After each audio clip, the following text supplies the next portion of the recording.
Hello everybody, this is Avantik here. Now this is a series about executing deep learning. Okay, enough learning through different MOOC or different study materials. Unless you do it, see it, what you have studied, is true and relevant, it won't make sense to you at all. Oh, so this entire drill is about that. I'll be running this entire training of the models in AWS GPUs. Okay, so you can of course choose for other options as well. I just use it in this case. Okay, let's get started and let's discuss with the problem statement first. As you can see in my screen, that's one of our favorite dog, Gullu. Okay, now I'll go through several training stages of dog breed prediction. We have data set which consists of 120 breeds of dogs of over 10k plus images. Okay, so I'll train it and I'll see at various stages what are the top 5 prediction that it makes. Okay, or top 3 prediction that it makes, and see how close can we get to this. Okay, so let's get started. Okay, so this is the data set can be found here. KAGGe dog breed identification. Thanks to KAGGe for making it open to everybody. We have used the data set, you can get hold of that.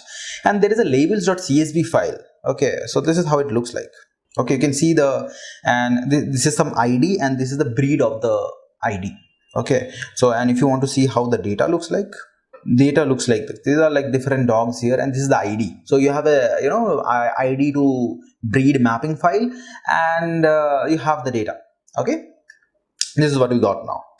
Let's understand step by step, and we'll use VGG19 as a pre-trained model. You can use others as well, but just that this trained model has a lot of breed of dogs getting trained with. I mean, it is trained for that. It is using ImageNet data set, so it has quite a few dog breeds. Okay, but not of course 120, and this is specially for dog breed identification. It is not generalized that ImageNet data set is. Okay, so as we can see here, we are using Keras image library to do the image pre-processing part.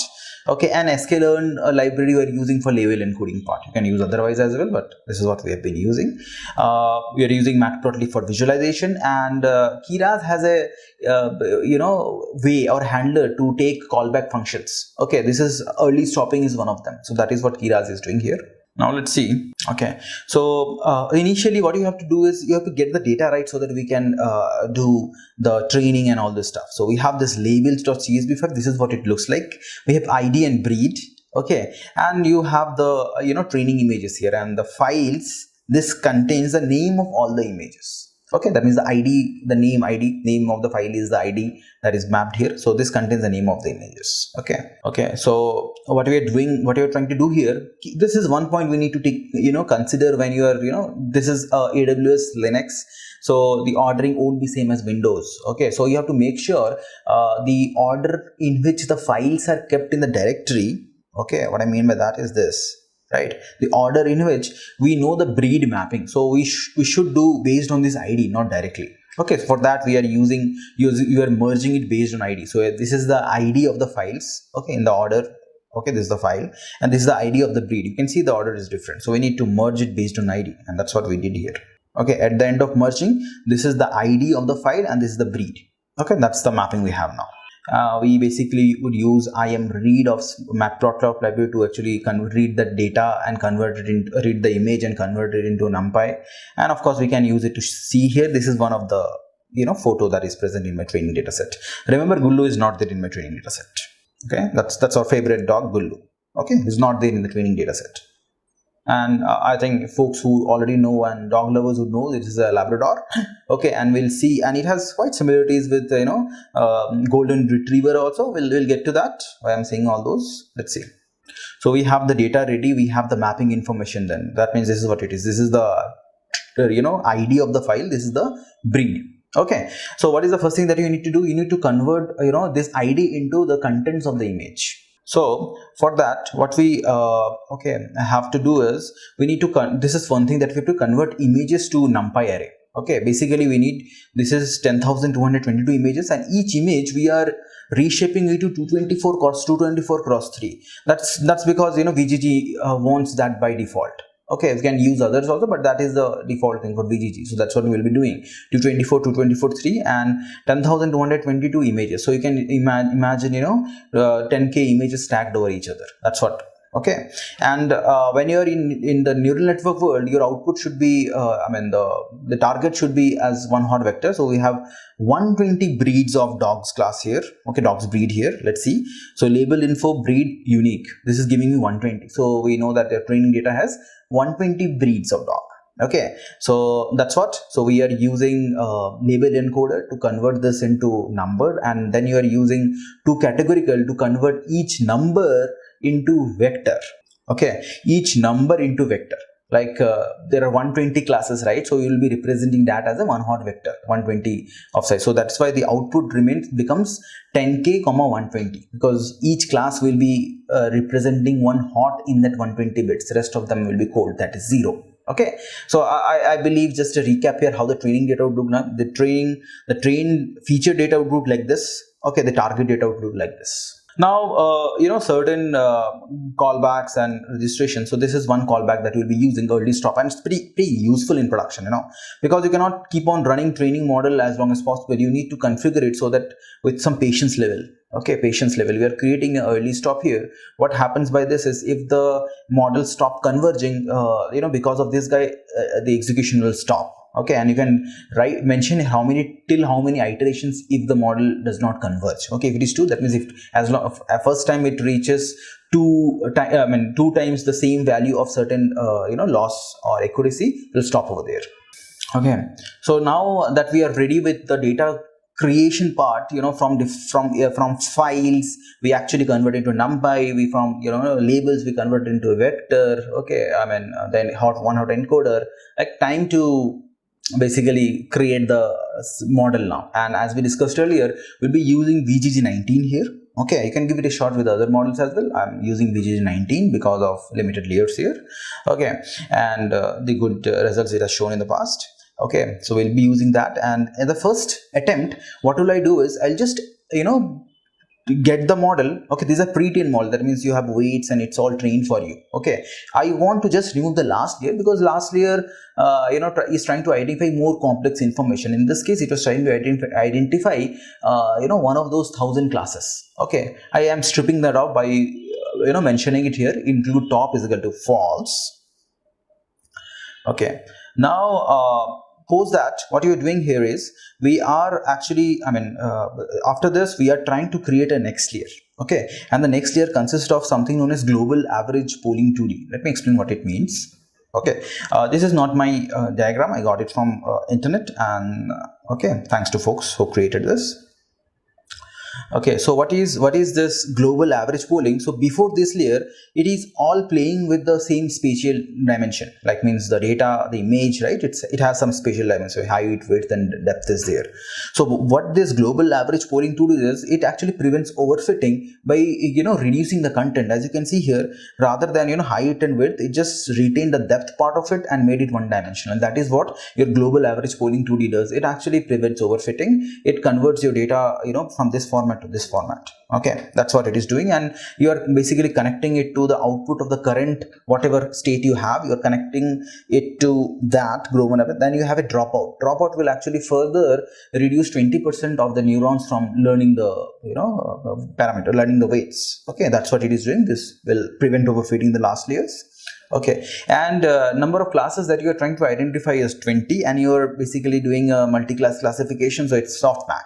Okay, this is the layer that got created now. Now we need to integrate this layer with the train model. We created the layer using the configuration of the previous information. Now we need to do the integration, and this integration part is actually done by this function model. Okay, as you can see here, this is the one which is doing the integration. This is the input output. Okay, and what you're doing here, you intend to train only the last layer, not any other layers. Okay, that's why you're doing this layer VGG model dot layers and layer dot trainable is equal to false. Precisely, you are making all other layers non-trainable. Okay, and when you are compiling it, model.compile, you have to mention categorical cross enrollment because it is multi-class classification. Optimizer, we is using Atom optimizer here. Okay, of course, there is a decision making that you do. You can try SGD and other thing, but VGG19 works well with this. We can refer research papers for that. And you have matrices, and we are using accuracy. So once you execute this, it dumps your model like this. Okay, these are all the pre-trained here which won't be trained. The only trainable parameters is this 61,560 parameters. Got it, right? So you just made one layer trainable, and this is what it is. Rest of the layers is non-trainable. As we increase the number of trainable layers, we'll see it, this parameter getting increased, and it will take more and more time to converge. It might overfit also. Okay. So it takes a lot of time, and I'm using AWS GPUs to train it. It's taking a lot of time. Okay, and what we see here, we have trained the model with 20 epochs, 256 images gets taken at a time, and the validation split is 20%. That means after training with 80%, it will test with it will validate it with rest 20% and give you this validation accuracy. Okay, and this is the callback function. Verbose 2 means it will show some of the displayed information. So that's what we started with. There's two things here: accuracy and validation accuracy. Accuracy is training accuracy, training data accuracy, which is definitely some indicator how the training is going on. But validation accuracy is the verdict. Okay, that means this is the one that is showing for untrained data. That's what it is doing. Okay, so every time it is splitting the data into 80-20. 80 it is used for training, 20 it is used for validating it, and it did till 20 epochs, and we can see here the validation accuracy is some 61%. Okay, so of course, one thing more, that when you are doing the training, make sure you store this in a variable, or this information will not be available to you. Okay, it will just dump it here. So that's what we did here. This is a dictionary here, so that's why we can do keys, and you will find all the things: validation loss, validation accuracy, loss, and accuracy. Okay, and if you want validation accuracy, basically I'm getting in the validation accuracy list, and this is the accuracy. So and I'm trying to plot it here, accuracy versus validation accuracy, and this is what it becomes. Okay, so this is my accuracy. We can see it's improving. Okay, the graph is good, but the validation accuracy, it's somehow plateauing it at 60s, right? Early 60s it is plateauing it at. Okay, so I want to basically use this model. Okay, so this is the model which I've saved in this name, model last layer H5. I want to really use this model and see what is its prediction as of now. Okay, so this is last layer trained. I've saved the model, load model. Okay, I'm trying to load this model, and load model is Keras API. Okay, last. Okay, I'm loading the pre-trained model which I had earlier, and I want to do some prediction. So this is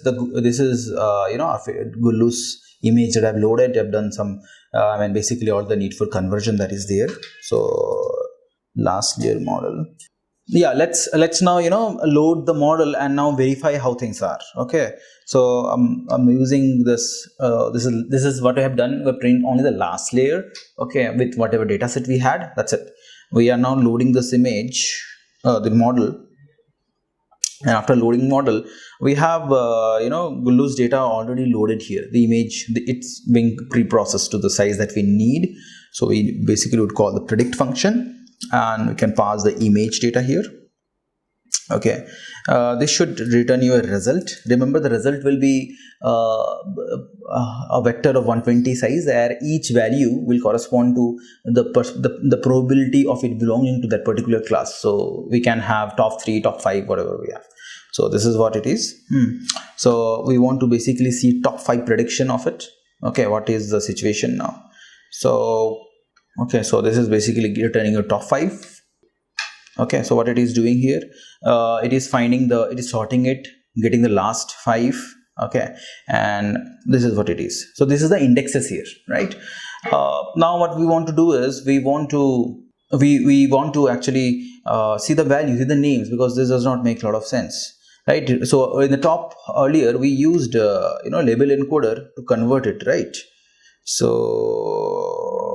yeah, this was it, LE. So this is fit transform laser. I will use inverse transform to convert it from number to name. Okay, LE dot inverse transform S. So you can see here this is the because of the way arcsort works, right? The last one has highest value, highest similarity. Okay, so this is the first prediction, this is the second prediction, this is the third prediction, this is the fourth prediction, this is the fifth prediction. So it is predicting it as a golden retriever. Okay, whereas Gullu is Labrador, and as of now, I understand there are similarities, and folks who are new to this, Okay, golden retriever. Okay, it would also look very much similar to that, but you know, it's a Labrador. I'm not so happy, right? You see here, it has some similarity. Okay, it has some similarity, but okay, this has some similarity, but definitely it's not a golden retriever. I'm not so happy with my training. Time to test more. Okay, of course. Okay, if you want, so this graph tells you training accuracy versus validation accuracy. Okay, so it gives some indication here. Okay, and we have trained only the last layer in this case, that is a 61,000. We want to try a little more. We want to try training, you know, a couple of more layers. Okay, so let's see. Okay, now that's what we want to do. We want to train two more layers. Yes, -2 okay, couple of more layers. And on changing this, you are making this trainable and this non-trainable. Okay, and on doing so, okay, you increase the number of trainable parameters as 24,21,000. Okay, 21,368. Okay, that's the number of trainable parameters this time. Yes, it's a Herculean task. Okay, but as of you increase the number of trainable parameters, you are getting prone to overfit. Okay, if you don't have sufficient data. So yes, we trained it. It took quite some time, and you can see it converging. Yes, you know, the training accuracy came pretty close to, you know, 9.5.95, and but the testing validation accuracy is still 60. I really want to see, you know, what is the prediction for this guy now. Okay, last 2 layers model, load model. Okay, I'm training, and this is the model for last 2 layers. I can do the rest of the stuff same. Okay, so this is the prediction. This is the this is the output of it, and you can see it pretty close to what was earlier, right? Pretty close, nothing much changed. Okay, so after this, so you know, after trying few more trainings, I could you know, still get definitely Labrador as after third or fourth prediction, but not definitely the first prediction. Then you know, what you can do, definitely you don't have infinite images, and this is how you can still train your models with limited data. This is known as image augmentation. What we'll do is, using Keras API or other image augmentation libraries, you can generate images from one image. You can generate many images. For example, if you have a dog, you can actually rotate by 20 degrees and generate more and more images. Okay, so to do so, what we can do is, we can make use of image augmentation you know, APIs provided by Keras, and that's what we did. We used image data generated. You can refer more for details. So these are certain parameter you know, which talks about, you know, some configuration possibilities of generating new images. So after that, this is the entire data that I had. I actually trained it here. Okay, so with the entire data.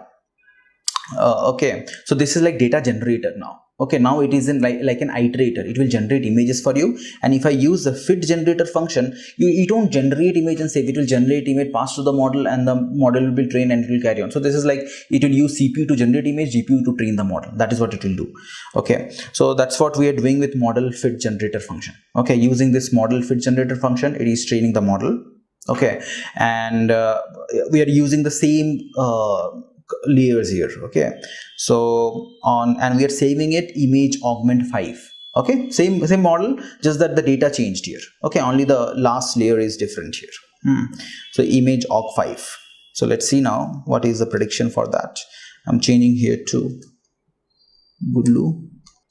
Okay, this is the load model, image augment. Okay, model is equal to, so I'm loading the model.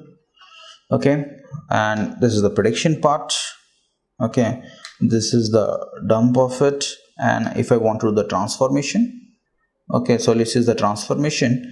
I'm happy to see this. At least now I'm getting Labrador as an option, second, but still first one is golden retriever. Still not happy. I want the first option to be Labrador. I love Gulu. Okay, let's see. Now, you know, okay, pretty much same stuff, just adding one more layer to the training. Okay, adding just one more layer. Okay, so now this is 2 layers. I have now lot of data generated because of image augmentation, and quite a few parameters, 24 lakh. Okay, let's train the model. It took some time. Okay, because your training, I limited it to only 10 layers, and anyway it was not converging beyond the point. Okay, but the great news for me here is, okay, so this was the image data anyway. Model few last year's predict. Okay, this is the prediction, this is the stuff, and when I did a transformation here, okay, it predicted Labrador. Okay, though, and the second option is golden retriever. You can see here, right, it depends a lot on the experiments that you do. You make conclusions out of it. Of course you can validate. So let me touch upon some other piece of stuff, but got the level of experiments that has happened. You maintain a logbook where, or you maintain whatever training data you have here, right? Whatever training you have, you use this option. This is like, it will store all the training accuracies and all that. Keep it separate. Don't overwrite the content. If you're using GPUs, make sure you run that in background, so as even if your laptop goes off, in the server it continues running. Okay, you should not be repeating experiments.